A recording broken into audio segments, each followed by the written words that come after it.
مسلم لڑکیوں کے ارتداد اور غیروں کے ساتھ کی شادی بے راہ روی کے واقعات میں اضافہ ہی ہوتا جا رہا ہے، جو امت مسلمہ کے لیے انتہائی باعث تشویشناک بات ہے۔ ہم جنس پرستی کی ایک اور وبا مسلم نوجوان لڑکیوں اور لڑکیوں میں پھیلتے جا رہی ہے۔ کیرلا سے تعلق رکھنے والی 2 مسلم لڑکیاں عدیلہ نسرین اور فاطمہ نوری ہم جنس پرستی کا شکار ہو گئی ہیں۔ 22 سالہ عدیلہ اور 23 سالہ نوری سعودی عرب میں ایک ساتھ اسکول جایا کرتے تھے۔ دونوں کی اسکول ہی میں گہری دوستی ہو گئی تھی۔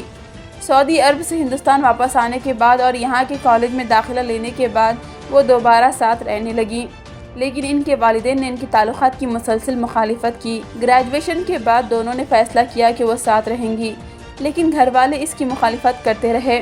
عدیلہ کا تعلق کیرلا کے الوا سے ہے، جبکہ نورا کا تعلق کوزی کوڈ سے ہے۔ دونوں نے 19 مئی کو اپنے گھر چھوڑ کر ایک NGO کے کیمپ میں پناہ لی تھی۔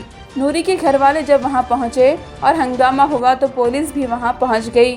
اس ہم جنس پرست جوڑے نے اپنے اہل خانہ کے ساتھ جانے سے انکار کر دیا، لیکن عدیلہ کے والدین NGO سے بات کرنے کے بعد دونوں کو وہاں سے لے گئے۔ 23 مئی کو عدیلہ نے پولیس کو شکایت کی کہ نورین کے والدین اسے اپنے ساتھ لے گئے ہیں۔ یہ دونوں لڑکیاں اپنے تعلقات کو لے کر عدالت سے رجوع ہوئیں۔ عدالت نے کہا تھا کہ LGBT کمیونٹی کے لوگوں کو اپنی پرائیویسی اور عزت کے ساتھ اپنے ساتھی کو منتخب کرنے کی خواہش اور آئین کے مطابق آرٹیکل 21 کے تحت مکمل آئینی تحفظ حاصل ہے اور اپنی زندگی گزارنے کا پورا حق حاصل ہے۔